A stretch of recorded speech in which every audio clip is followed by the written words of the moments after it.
Tennessee is heading to the Citrus Bowl, just like we all predicted. Oh, no, we didn't.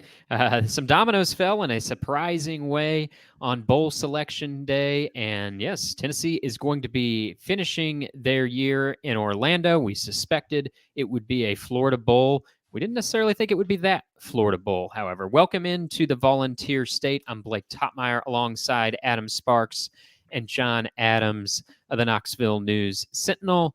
Got a lot of ground to cover today, guys. But Adam, start us off with Tennessee Citrus Bowl bound. LSU had the better record by one game, but we know LSU played in this game last year, the Citrus Bowl. LSU opened their season in Orlando against Florida State in the Camping World kickoff. Was it as simple as that?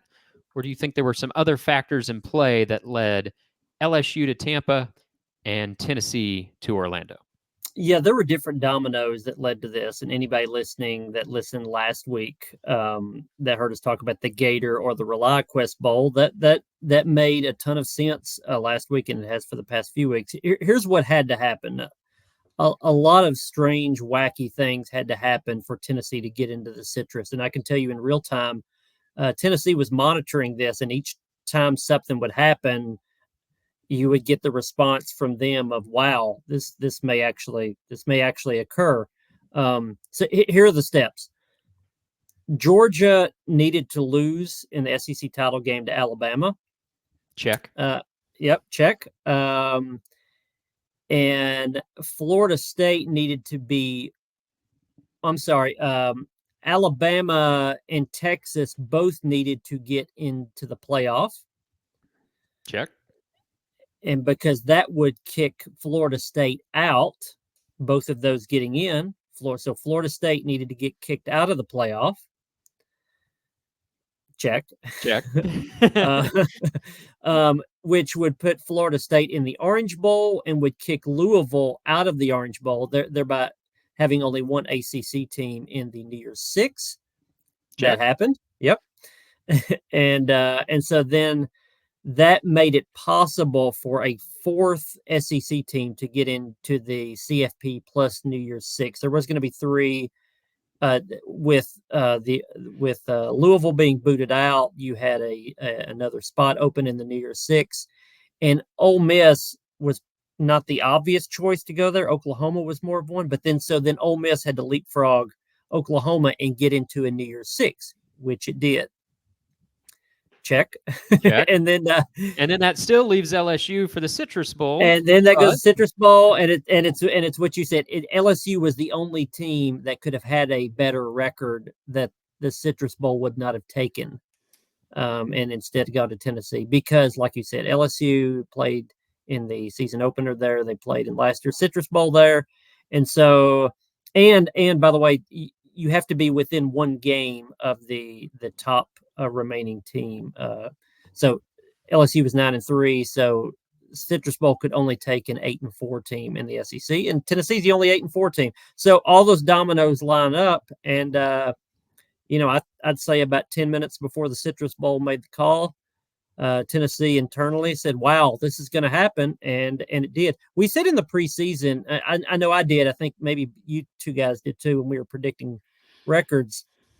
I said 9-3 in the Citrus Bowl, and turned out 8-4 in the Citrus Bowl, which 8-4 teams do not get in Citrus Bowls very often. So Tennessee should feel very fortunate that this happened. They ended up in one, maybe two spots better than what they would have been according to the record. And as far as the matchup, John, how do you feel about the idea now of Tennessee ending its season against Iowa? I mean, it feels like certainly a winnable game. I don't know that it's the matchup of a lifetime. Iowa is a team that plays a certain brand of football, shall we say, that not always easy on the eyes, but they won the Big Ten West for whatever that's worth. So what do you think about the Tennessee-Iowa matchup here that we're going to have in Orlando? Yeah, Iowa draws up its plays on a cave. It's offensive plays. I mean, I was watching the Iowa-Nebraska game, and I've seen two Iowa games. I thought in Iowa-Nebraska, I just thought I'd been transported back into the 1950s, and just with Iowa's offense, and Iowa somehow manages to win games. It's 10-3, but it's. I think this is a great matchup for Tennessee because I don't think it will exploit Tennessee's pass defense. I'm sure it won't, and I think Tennessee's pretty good against the run and will be against Iowa, and then just manage to score enough points. And what's even better is Tennessee ended up in what you would call a higher profile bowl with Citrus Bowl. I don't know how much that means now. Maybe it used to mean more, but it is a higher profile bowl than, say, I still call it the Outback Bowl. But and it's on New Year's Day. So good time slot, really good bowl for 8-4 record. And then you're playing a team ranked higher than you in the top 25. So a win, Tennessee will advance up and can crack the top 20, finish 9-4 and crack the top 20. And that doesn't usually happen. Yeah, I think it's kind of a neat dynamic of how we rank these bowls number one, but sometimes it doesn't match up with the reaction of the team. If you think of Florida State the other day, they don't get in the playoff and they're playing in the Orange Bowl. Tennessee a year ago celebrated to that point that they were getting into the Orange Bowl because they knew they were already out of the playoff. And so that was a good thing. Hey, you're going to go play in the Orange Bowl. It's a pretty good bowl. Florida State was like, I can't believe we're going to play in the Orange Bowl. That sucks. Tennessee is like on the opposite end of that this year. They're like, wow, I can't believe we're in the Citrus Bowl. Where you think of back in like the 90s, sometimes it was like the consolation prize. We all know the Steve Spurrier quotes, Joe can't spell citrus without UT, which I've heard like 9,000 times from like every boomer Tennessee fan that I know has said that to me like in the last 24 hours. Hey, do you know what Spurrier used to say? Yeah, I know. I remember. I'm not 16 years old. I remember that as well. But the Citrus Bowl is like a really good thing for Tennessee now because that's sort of above their weight class this year. And like John mentioned, if you go and, beat one of the best defenses in the country, maybe the worst offense, but one of the best defenses in the country, you have a top 25 win, you have a win over a Big Ten team, and you can finish this year on a high note, your ninth win in a bowl again that was better than what you should have been in. I sometimes think maybe this says more about me than anything, guys, but I sometimes think about things though in the scenario of what's the worst thing that could happen. The worst thing that could happen for Tennessee in the postseason is losing to Iowa. No one's going to care about, well, Iowa won the Big Ten West. They're in the top 25. They got a good record. Like, no, if you've seen Iowa play, they have a certain reputation. That reputation is they can't score. And they struggle to beat anybody who can score. So on the one hand, I think this is a great matchup for Tennessee because it's like you score 24 points. I mean, go ahead and pop the champagne and put some citrus fruits in there. You've won the game. Iowa's not going to 20. Iowa might not get a couple touchdowns here, but I just have that worst case scenario rattling around in my brain and think, oh boy, just don't lose to Iowa, right? I mean, that would sully the whole thing. But overall, if I can tamp that down, I think this is a good draw for Tennessee because, yes, as bad as it would look to finish your year with a loss to a team that can't score, I don't think that's going to happen. I think Tennessee wins, and they can tout a Citrus Bowl triumph to cap their season. Well, I mean, I think it's interesting about like what Tennessee team shows up. Let's just put aside the defense, and I don't think Iowa's going to score a lot because they haven't scored on anybody. But Tennessee has to score in this game, and Iowa is a very, very good defense. Gave up like 13 points a game this year. Like if you get to like 21, you win. But can Tennessee score 21 on a very, very good defense? With the team that they're going to be bringing there, the team they had in the regular season, I would say probably with the team that they're going to bring there. I don't know because I don't know what that team's going to be. Jalen Wright is an NFL prospect. Now some of this could change by the time this podcast episode publishes because things happen like every 5 minutes. It seems like in this stage that we're in college football in December. But Does Jalen Wright play in this game? He's an NFL prospect. He could opt out. There's talk that Jabari Small, there's a chance he could maybe not play. He could explore NFL and opt out. I don't know if he's going to return for his COVID senior year. There's like different avenues that Jabari Small could go. And whether he did or didn't, Dylan Sampson is going to be your number one running back if Jalen Wright doesn't play. And so there's a question at running back. It's really hard to run against Iowa. Will Tennessee be at full strength there? I think Joe Milton is going to play. He went to high school in Orlando. I can't imagine he would skip a bowl game in his hometown. Offensive line wise, John Campbell is a consideration of whether he would go into the portal or whether he would come back or he would go into the NFL. He's also from Orlando. We'll see if that affects things. That's your left tackle.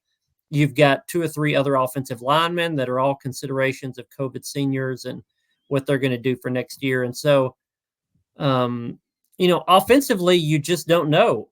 This may be like a 95% Tennessee offense of what we saw in the regular season, or it could be like a 70% Tennessee offense. And I think that potentially could be the difference in whether you win or lose this game. Blake, I remember watching Tennessee and Iowa play in Jacksonville in the Gator Bowl a few years ago, and Tax Slayer Bowl at that time, right, John? Yeah, I think so. Well, it changes, but it's hard. It's the Gator Bowl. Sure. Iowa, for some reason, just they seemed disinterested in the whole process, and it was even apparent in interviews during the week. It was just, okay, we're here in this bowl game, so what? And I don't remember this circumstances to why it might have been so indifferent about a bowl game. And it showed up in its performance. It looked absolutely awful right away. Tennessee rolled to an impressive win. And I don't know what the mindset of Iowa is now. I think it helps to play an SEC team usually. As your bowl, you're saying the opponent playing an SEC to have team, an they SEC get up for it. It didn't in the Gator Bowl that time, but in some cases it can help. Again, I don't know what's going on, what the mindset is of that team. I don't know that it would be devastated for losing in the Big Ten championship game. I don't see how any reasonable thinking person, even a player, could have thought, well, we're going to go out and beat Michigan, and no. You're not, because you won't even score probably, which it didn't. Yeah. It's the thing about watching Iowa, it fascinates me how it manufactured enough points to win 10 games. It does it with special teams, some defensive touchdowns, but it's so tedious watching Iowa play that if you lose to Iowa, the point you're making, Blake, if you lose to Iowa, forget the ranking or the record, it's going to be an ugly game. It's going to be a very ugly game, and so it will be a very ugly loss if you lose to Iowa. It will be nothing pretty about it. All right, well, we'll pivot past the bowl game with that happy thought to end on. And the other thing Tennessee fans are plugged in on, maybe even more so than the bowl at this moment, is the transfer portal. And the portal's open for business. Players are flowing in. At some point, they'll be flowing out to their new destinations. And so, John, while we've lost Adam for a second here, how active would you expect Tennessee to be in the portal? How active do you think they need to be in the portal? Well, Blake, I think Tennessee needs to be very active, very active. And it clearly needs upgrades in a number of areas. It needs a big play wide receiver, obviously. It needs a better secondary. I know it has some younger players who might move into those roles and perform better, but we've seen the guys kind of give the same results there, and it needs help in the offensive line. We don't know how many guys might opt out. We don't know how many guys might choose not to come back for that COVID senior season. So there's so much uncertainty, but bottom line, Tennessee needs more help than it's been getting in the transfer portal. If it wants to be contending for a playoff berth when the playoff field goes to 12 teams this year. And that certainly should be a goal of the program, to make the playoff.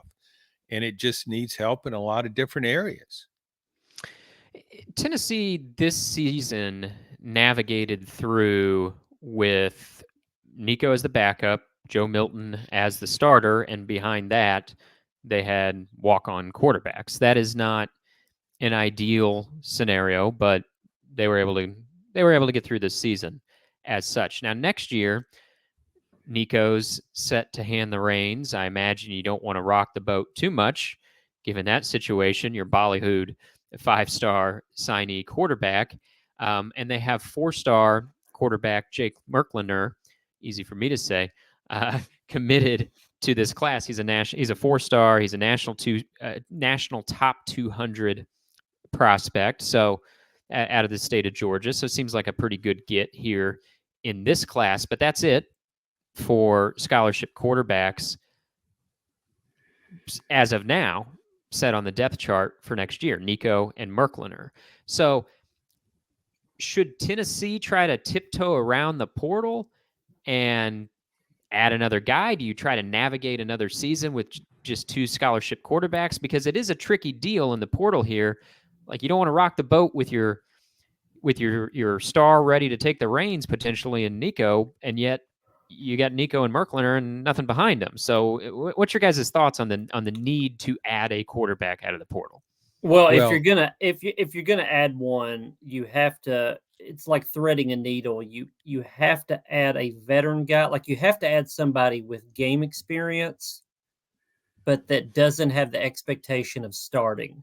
And that's what a prize. I know, right? And they tried to thread that needle a little bit, a year ago, because it was obvious that Joe Milton was going to be the starter. He was the Orange Bowl MVP. He looked good, and a 5-star was coming in behind him. So you had the present and the future.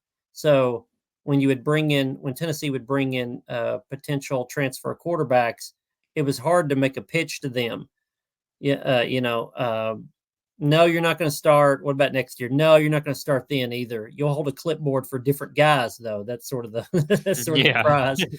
And coming into this one, again, it's similar. It may be a little different. If a quarterback thought, I think I can beat out that 5-star, maybe a guy comes in like that. But the problem is, this is the NIL era. Players have Google. They can look to see how many millions of dollars have been invested in NIL money into Nico, and so he's going to start. Now, I'm not saying Josh Heupel would do that because of the NIL contract. I think Nico's really, really good. I think he's going to be a really good SEC quarterback. I liked what I saw, especially late in the season. So you're going to have to, if you can get another guy, you're going to have to get a backup that can just be a backup, and that's hard to get. Merklander will be here. He'll be, I think, probably at bowl practices. He'll be enrolled in January. One thing they could do is just not pick up one in the portal, a quarterback in the portal in December, and then maybe you try to get one in that 15-day window in April, like after spring practice. So you put Merklander through spring and see if he can be like what Nico was his past year. Like, hey, he can run the offense. We think he can be good enough to be a backup quarterback. And then maybe you don't have to go get another one. But of course, if you do that, then if he's not ready in the spring, then you're sort of crossing your fingers, hoping that there's an option in that 15-day window in April. And that's a pretty big gamble. Joe Milton was relatively healthy this year. And Nico, is not 240 pounds like Joe Milton is. So, and the offensive line may not be what it was this year. So you could risk injury. You need a backup. That's for sure. I don't know if they'll be able to get one or not, though. John, you're pretty aggressive with your thoughts on the portal. How do you see this quarterback situation? Well, speaking in general terms, the idea to me of going out and investing a lot of money in a high school recruit, no matter how good, a 5-star or one of the top 2 or 3 quarterbacks in the country coming out of high school, I think those days are going to pass. I think when when you look at the quarterbacks just stampeding to the portal now, you can get a proven guy. You can get that high school recruit. You can get him a year later or 2 years later. You can offer him enough NIL money. We see all this quarterback movement. Dylan Gabriel of Oklahoma, who to me is one of the best quarterbacks in the country. I mean, he's the only guy that beat Texas. Fantastic performance. Knows this offense backward and forward. But Tennessee can't risk trying to get him. I mean, he wouldn't come here either because he knows, as Adam pointed out, well, Tennessee, Nico is Tennessee's guy. But would Tennessee be better off next season offensively with Dylan Gabriel opposed to Nico? And I think Nico's going to be a great player, but I think you'd be better off with Dylan Gabriel.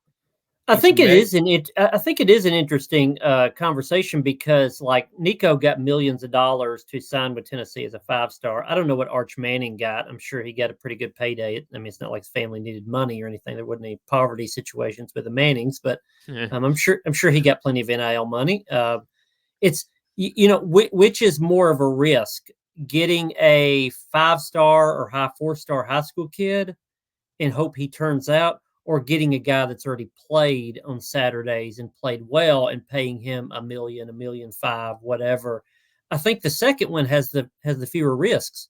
You've seen a guy play in a Power 5 conference, and he can play, and you know what you're getting, and there's not really risk in there. I think it could and probably already has affected the market. It's a weird thing to say, but affected the market of high school quarterbacks because now maybe if you were the top 2 or 3 players like Nico and like Arch Manning were, you can still command a lot of money.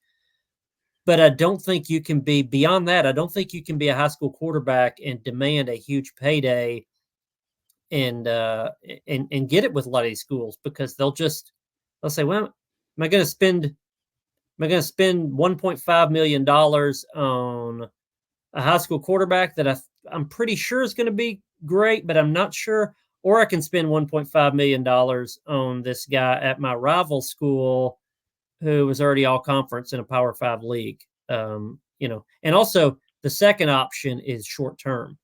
You just have him come in, you play a year, play 2 years, and that's it. Now, the downside of that is you do lose a lot in culture, in the system. You can get a guy that doesn't fit your system. You can get a guy that's a quick fix and think you can plug him in and he's going to be great, immediately. And instead it takes a couple of years. Think of Hendon Hooker and Joe Milton when they came in. Hendon Hooker, it took a little bit, took a few games, and then he really hit.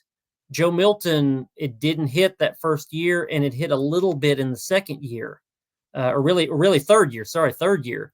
And so there's still gambles there too. But one thing for sure is schools, their NILs are going to spend a lot of money to get these quarterbacks above any other position. I think it depends on the state of your program. If you think you're ready to compete for a national championship, and you can get a player of, say, Dylan Gabriel's talent and track record, you need to go get him and not worry about the fallout, because it's just like in the NFL, and we keep making the comparisons how college is more like the NFL now. When you think you've got a team that can win the Super Bowl, you go all in on that season and don't worry about what might come after. And I think if I had a top 10 program that looked like it could win the national championship, some school would find Dylan Gabriel very attractive. Now, he may go to Mississippi State with Jeff Lebby, where he has a relationship with. He was Oklahoma's offensive coordinator and coached him at UCF. But and Tennessee is all in on Nico. I don't think that would happen. But let's just say this were Alabama, and Alabama ran that kind of offense, and Jalen Milroe was leaving. Why wouldn't Alabama try to get Dylan Gabriel? Yeah, sorry, Blake. I had a Tennessee fan ask me today if Arch Manning goes into the transfer portal, is Tennessee going to go make a play for him? And I said, well, Tennessee's got a lot of needs, and that's not quarterback. They have a 5-star quarterback. It doesn't make any sense to go get another one. The analogy I used, I said, that's like going and buying a second Ferrari when there's a hole in your roof. You have other things you need to spend money on. And Tennessee, in that way, is going to end up a different. I think they didn't necessarily plan it out like this, but they're going to have a different strategy than everybody else. Other teams that are trying to get into the playoffs these next couple of years have a lot of pieces in place, like what John is talking about, and they're going to go buy a ready-made quarterback. Tennessee has a quarterback they're going to have to develop, and that money's already spent. He's on the payroll essentially for the next couple of years, but they're going to have to spend what money that they have in the NIL collective to go get the pieces around him. So in that way, it's backwards from some of the other contenders. Yeah, and I don't want to fan the flames of the Dillon Gabriel thing because he played for Josh Heupel, and you never know where relationships stand. I'm not going to pretend to know all the ins and outs of that, but after Josh Heupel left UCF for Tennessee, Dillon Gabriel's post on Instagram was "LOL, no goodbye?" ? Not even a phone call. Crazy. So I don't think I'm seeing that reunion happening with Nico waiting in the wings. And you guys may have hit the nail on the head there with Jeff Levy leaving Oklahoma and going to Mississippi State. Now that could be something to watch in particular for Dillon Gabriel. But as it pertains to Tennessee, on our way out the door here, guys, so you mentioned your analogy, Adam. I think is a good one as someone who just bought a home. I was not so much worried about my car or any Ferrari situation. I want to know how old the roof was and is the roof up to code, and went to great lengths through home inspections and code inspections to ensure that my roof is indeed up to code. Having said that, then, if the roof is the greatest need on your house here, playing this out, what is the greatest need at Tennessee needs to get out of the transfer portal? Now, this isn't like fantasy world here. I'm going to put some guardrails up on this conversation. Say this isn't total fantasy world where you can dip into some mysterious bag and come up with Jaden Daniels. Jaden Daniels is somehow playing another year, and boom, you just grab Jaden Daniels. No, the guardrails are within the bounds of small reasonableness here. What's the biggest thing, the biggest need for Tennessee that they can pluck out of the portal? It's a tough question to answer because we don't know who's coming back. I will say an absolute need that we don't have to fast forward to. We don't have to know the future to know this one. Tight end. They have to have a tight end. Tight end is integral to this offense. They had two this year. They lost them both. So it's not like the offense will, be great or terrible depending on which tight end they get, but they absolutely 100% have to add a tight end. Now, if you put that aside, that's a necessity. I would say offensive line, probably tackle. Now they could get both of their tackles back, but if they don't, it's offensive line. Nico is the most valuable asset that you have, not just this next season, but probably for 2 or 3 seasons, and you have to protect him. So offensive line, wide receiver, if we're on that. Notice I'm saying all things on the offensive side of the ball because, yes, they need D-line. They may need a linebacker depending on what Keenan Peely does. They may add a defensive back just because they're losing some in the portal. But I think they can be decent to average on defense and still be a really, really good team because we saw it in 2022. It's all about offense. So whatever, if they lose offensive tackles, even one, they have to add an offensive tackle. They need a dynamic wide receiver, and that depends on whether or not Brew McCoy comes back. And they for sure need a tight end. It's not, I guess it's not the most important thing, but it's the most necessary thing because they have a young tight end, but they need other tight ends. They need at least one. They may need 2. John, your biggest need out of the portal? Gosh, there's so many. Definitely, I agree with the offensive line, but that's secondary to me. Maybe these younger guys will step in and play better, but that's an Achilles heel right now. But with this offense, when it's really rolling, if you get a big play wide receiver, Brew McCoy, whether he comes back or not, I would want somebody that could really stretch the field. Maybe what they hoped Dante Thornton would be, but he wasn't what he was supposed to be, or at least what the coaches hoped he would be. but you need that kind of a dynamic receiver that can make plays in this offense and take it up to a higher level.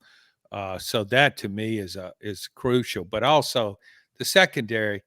I mean, when was the last time Tennessee secondary was like, wow, they'll shut down some passers? Yeah. I think with the offense, it's almost, I think we should think of it in reverse. It's on one hand, what do they need most, or what do they have to really hit on? That's one question that we're answering. But we've listed several positions on offense. I almost think they should look at it of like, where can we go cheap and still be good?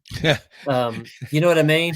Because okay, if you're thinking balancing through the budget anymore in college football. you absolutely are. And so if I'm thinking about filling spots on that offense, let's say like half of the COVID seniors / NFL guys leave. And that would mean I'd probably need an offensive tackle. I definitely need a tight end.